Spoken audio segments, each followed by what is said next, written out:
ওয়ালাইকুম ভাই, ভালো আছেন? বেচাকেনা কেমন হচ্ছে? ও মাশাআল্লাহ। প্রিয় দর্শক, আজকে 28 এপ্রিল 2026 রোজ মঙ্গলবার আমি চলে আসছি সেই আমাদের চাষকর বাজারে পেঁয়াজের হাটে। তো গুড়ি গুড়ি বৃষ্টি হওয়ার কারণে বাজারটা সেভাবে লাগতেছে না, আর মানুষ অনেক বাজারে কম, যেটা আমরা লক্ষ্য করতে পারতেছি, অনেক অনেক কম। তো দেখি আজকের বাজারে কি অবস্থা সেটাই দেখাবো ইনশাল্লাহ। পেঁয়াজ কি দাম বললো বার হয় পেঁয়াজটা? এটা 1050-1100 মাঝারি কোয়ালিটি, দেখতে মোটামুটি ভালো। তার দাম কম মনে হচ্ছে, তাই না ভাই? আরো আমদানিও কম, মানুষও কম, দামও কম। সর্বোচ্চ 1200 কি গেছে বাজার? আমি দেখি ও, আপনি দেখেন নাই তাহলে? আপনারটা দিয়ে 1150 পর্যন্ত দেখলেন? 1100। ও আচ্ছা, দেখতেই পাচ্ছেন। আর গুড়ি গুড়ি বৃষ্টি হওয়ার কারণেই কিন্তু অবস্থা খারাপ। আসসালামু আলাইকুম ভাই, বস্তা তো নিয়ে আসছেন বিশাল, কি নিয়ে আসছিলেন? পেঁয়াজ কি দামে বিক্রি করলেন? 1000। এই দামে বিক্রি করলে কি পিঠ বাঁচবে? কৃষকের অবস্থা তো শেষ ভাই, কোনো দাম নাই কি আদের তারেক জিয়া খায় কিলি যা টাকা পয়সা লাগছিল খাতে কম।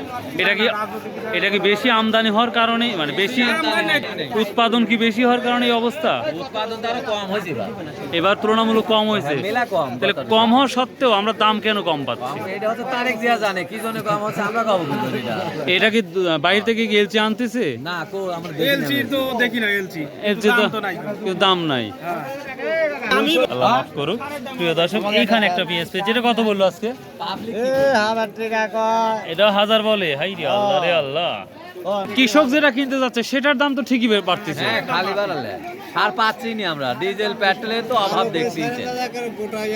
মানে সবচেয়ে বড় এখন ক্ষতিগ্রস্ত তেলটাই হচ্ছে বেশি ক্ষতিগ্রস্ত করতে কৃষকের জন্য। তেল আবার সারও আর 2 দিন সার পাওয়াই যাচ্ছে না, পরে মানে সারও পাওয়া যাচ্ছে না, তেলের একই অবস্থায়।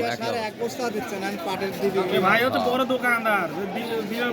দেখি আমরা একটু সামনে যাব, দেখি কি অবস্থা। ওয়ালাইকুম, কে বেটা সুন্দর তো নিয়ে আসছেন পেঁয়াজ, কি দাম বললো রে বাবা?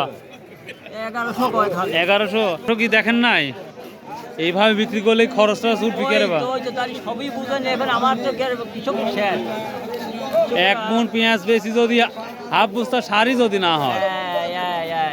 প্রিয় দর্শক, এই কৃষকের বিষয়গুলা কেউ দেখান নাই। আমরা দীর্ঘদিন হলে আমরা সংসদও দেখতে পাচ্ছি, কিন্তু এই ধরনের ডিসকাস আলোচনা কিন্তু আমরা দেখি না। সরাসরি প্রান্তিক যারা কৃষক তাদের নিয়ে আলোচনা আমরা দেখি না। তো যা সাথে যেন আমাদের কৃষক নিয়ে আলোচনা করে, এটাই আমাদের চাওয়া। প্রিয় দর্শক, এদের সর্বোচ্চ 1100 টাকা পর্যন্ত বাজার যাচ্ছে, হয়তো 2-1টা 1200 টাকা থাকতে পারে, এর উপর এখন পর্যন্ত পেঁয়াজ দেখি নাই। তো এই ছিল আজকের আপডেট। সো আল্লাহ হাফেজ, আসসালামু আলাইকুম রহমতুল্লাহ।